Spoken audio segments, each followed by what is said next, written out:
In this movie, we will see how Rails helpers can help us to sanitize content before we output it to the view. When we talk about sanitizing content, our primary concern is to prevent cross-site scripting, or XSS for short. In cross-site scripting, a hacker submits a string which is constructed to make our browser do things that we don't intend.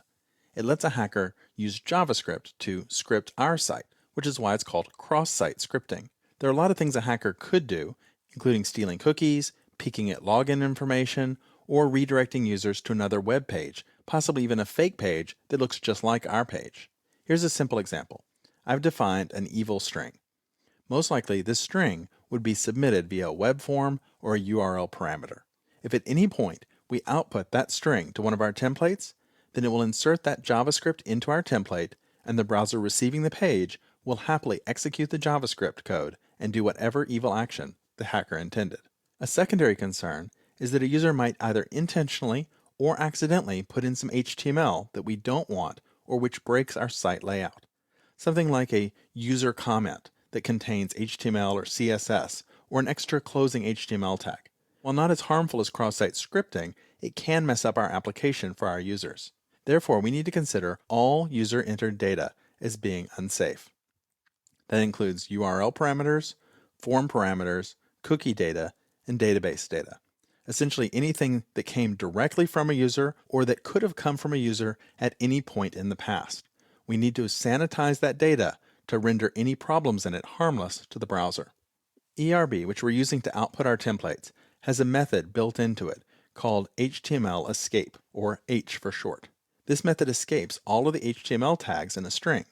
It does it by turning every open and close tag symbol, the less than and greater than sign, into their HTML character entities, the ones that begin with ampersands. Before Rails 3, all text was assumed to be safe, and it was up to the developer to escape any text which might not be by using HTML escape, or H. Starting with Rails 3, all text was assumed to be unsafe, and Rails will automatically escape it for you before it outputs into the ERB template.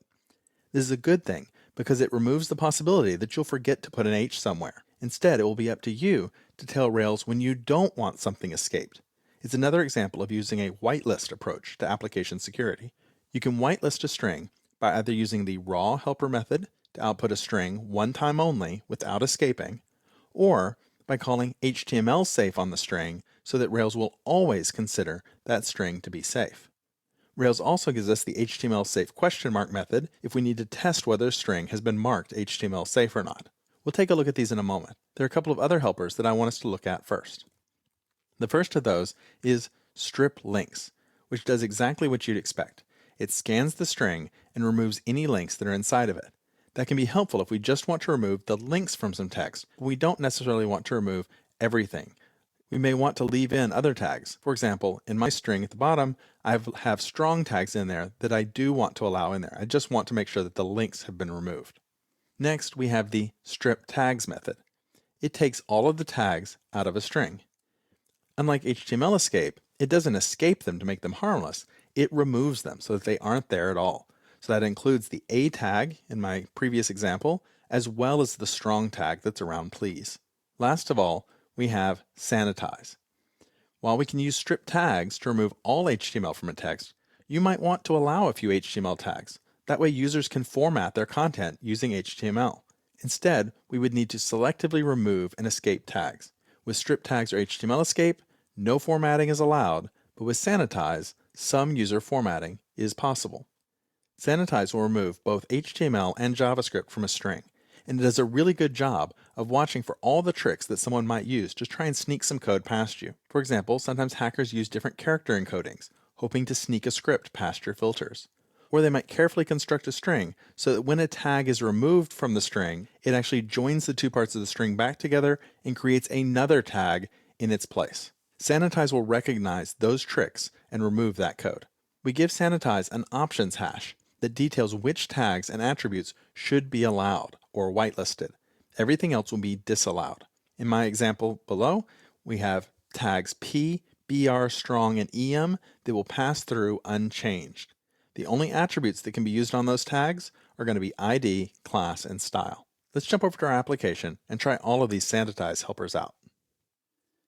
Let's start by creating a sandbox page where we can try these out. Let's go into Controllers and into Demo Controller. And we'll add a new action here at the bottom. We'll call it Escape Output. There won't be any content inside this method, but we will need a template to go with it. So we can close that up and go into our Views, into Demo, and I'm going to add a new file to that, and I'm going to save it and call it Escape Output.html.erb and make sure that it's in the demo directory. There's my new file. And to begin with, I'm going to paste in a couple of strings. I have an evil string and I have a good string. We can try both of these out. First, let's output both of those as is and see what we get. So I'm just going to output those using ERB tags and put BR tags after each of them.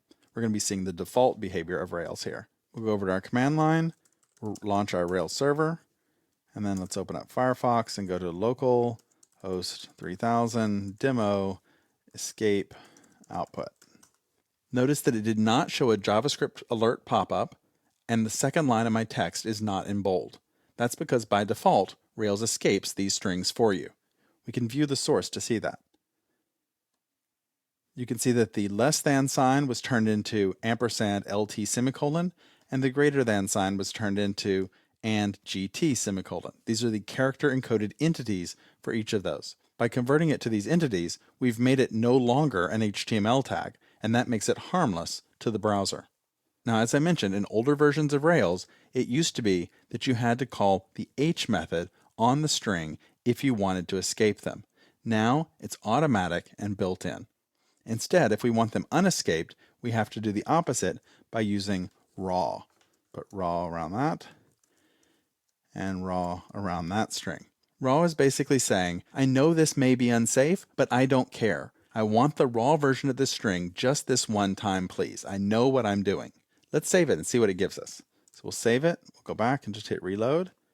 There's my JavaScript pop-up, click OK, and there's my text in bold. As I mentioned, raw only considers this string to be safe for this one time for the output. It doesn't globally mark the string as being safe in other contexts, and we can see that if we jump down a couple lines and add in HTML safe question mark after it to find out, is this in fact HTML safe string now? So let's save it, let's go back and reload it. I still get my gotcha, I still get my text, and then it says false, false. These are not HTML safe strings. They were just made safe for that one-time use. If we use them again further down the page, Rails would escape them on its own unless we put raw in front of the string again. To see the difference, let's go back and let's just comment out both of these where we output raw. And let's mark each of these strings as being HTML safe. This is how we do it. We just put .html safe after each one. And now we've said, hey, Rails, I know this string is something you should consider safe for output. Don't worry about what's in it. I know that it's safe. And then we'll have it output with HTML safe here.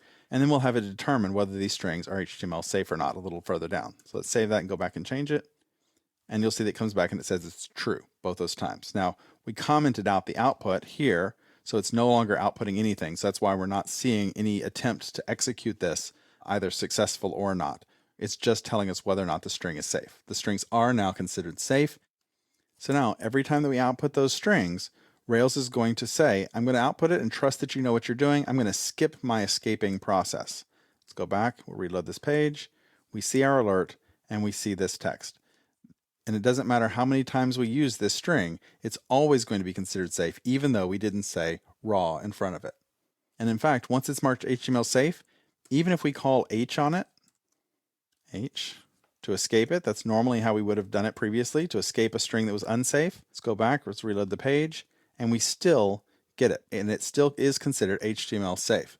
We've told Rails that we're 100% sure that this string is safe, and it doesn't second guess us, which means don't go marking strings as HTML safe casually.